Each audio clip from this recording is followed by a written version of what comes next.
Welcome to Market Matters. I'm Nadia Hassan together with Sulhi Azman. Companies in the news. This one actually, we only had half a day of trading because they broke in the morning. Sona Petroleum Bhd. I think somebody in there is going Hail Mary, thank you God, because finally they have their qualifying asset. Because of course, for those of you who don't follow, Sona is what they call a special purpose acquisition vehicle. They actually are essentially a cash kitty, and they have to go and buy oil and gas assets, which of course at this point in time are a bit hard to judge about what's a lemon and what's a peach.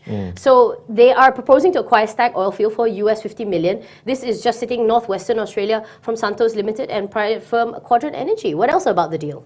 Yeah, currently Santos holding 66.67%, while Quadrant Energy owns about 33.3%. And SPAC oil field, right, they have a production rate of 4,600 barrels per day, and also 10 active wells. And according to a report, right, Wood Mackenzie actually values the SPAC oil asset at 13 million US dollars, which is a steep discount to 50 million price tag. Yeah, exactly. So in this case, when you want to try and understand the deal, you have to understand the seller. So the seller, Santos, actually just narrowly missed being a takeover target. They've been looking to pare down their stakes. It's been tough for them. They're paying like 8.8 billion worth of Australia dollar debt. So they're selling this at 50 million US dollars. But like you said, the company that we were looking at, the Wood, Mackenzie.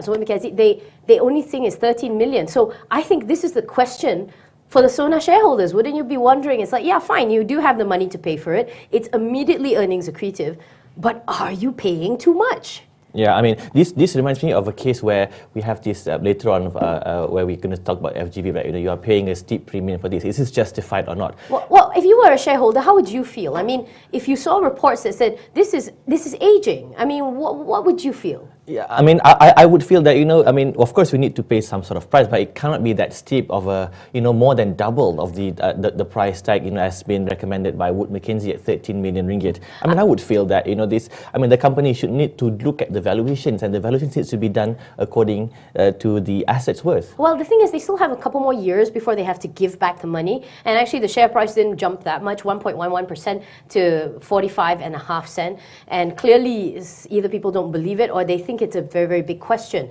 So if it was me, I would really question the Sona shareholders. I'd say, look, are you basically grabbing at straws? Are you really, really buying something that you think is worth the price tag that you slept on it? At the same time, Sona has a cash balance of 525.6 million in the cash escrow, and you have to also remember that Sona is also has previously they wanted to take over Salamander energy assets, but then it was outperformed by the Ophir Energy. Well, yeah, then of course the whole crash came in. I think everybody's just looking for stuff. But anyway, just to sort of bring it all home, proposed to acquire SPAC oil field for US 50 million. It is their qualifying asset. That's great for them. Second deal, of course, because Salamander Energy just didn't pan out. But however, the thing is, will this deal go through? Now I think people will have a lot of questions about the price tag. But speaking about things about price tag, right, moving on to our broker's call for today.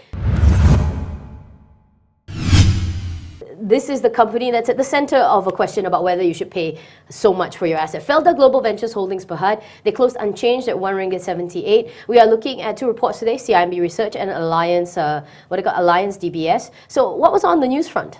Well, on the news front, last Friday, FGV actually announced that it is still negotiating to buy the 37% stake in Eagle High Plantation and also 95% stake in the sugar assets from Rajawali Group Berhad for 746 million US dollars. And they expect to seal this no later by then 30th November of 2015, which is the end of this month. So yeah, controversial. This deal has always been controversial because, like what we are talking about Sona, FGB apparently is paying a premium for that price. And it's done in US dollars, which means that, of course, given that our currency is not exactly in the best of health, it's going to be tough for them. And the deal is controversial to the fact that Indonesian tycoon Peter Sonda actually came out. I've mentioned this so many times before. If you go on YouTube, they have videos justifying it. And I think it's going to be such a tough sell. CIMB, though, is positive on it if FGV manages to relook at the purchase consideration. They say that's the big question. But they still maintain their reduced call. Target price is 1 ringgit and 15. And this is pending, of course, greater clarity. What what does Alliance say? Now, Alliance Research, they in the recent report, they said that the stock is fully valued, and they have a very conservative target price of RM1.05, representing 40% downside to the stock. And you see, Alliance says that the price tag offered was $17,400 per hectare is actually at a steep premium to the compared to other regional peers. If you look at the Indonesian Listed Council, for instance, right, for any takeover of the plantation asset, it is done at 9,100 per hectares. If you look at Malaysian counters, about 12,950 Malaysian hectares, and for Singaporean counters, about 15,000 per hectares, roughly. Yeah, exactly. So I think you'll need more than I think Peter Sondak has to come out, on a gilded gold carriage before people kind of understand whether or not this is kind of worth it. Looking at plantations right now, although we're going through El Nino, which actually messed up the whole weather, it just is not justifying. They don't think it's going to push it up. So I don't know. The two research houses, to you, that they sound convinced? Well, I mean, to me, the research house is definitely slightly negative on the deal, basically, when they first announced in mid-June. But then, looking at the progress, I think CIMB has clearly said that if the deal is revised due to the plunging ringgit, as well as the certain terms and conditions to be changed, that it might be a bit positive to them. Even Alliance Research concurs to this. Okay, 1 month. They have 1 month to convince everybody. So just to bring it up, FGV are looking to complete this Indonesian stake deal by the end of November. Like I said, 1 month. CIMB Research, they said, look, if you can get it done and you can pare it down, maybe people will kind of believe in you, and they do, but they still remain the reduced call with their 115 target price. They say we need more news. And Alliance DBS says FGV fully valued with conservative target price of RM1.05. I think neither of them were convinced by this YouTube video. But speaking of YouTube, you can catch us there as well as all the other stuff that we have done. And this has been Market Matters. I'm Nadia Hassan, together with Suhi Azman.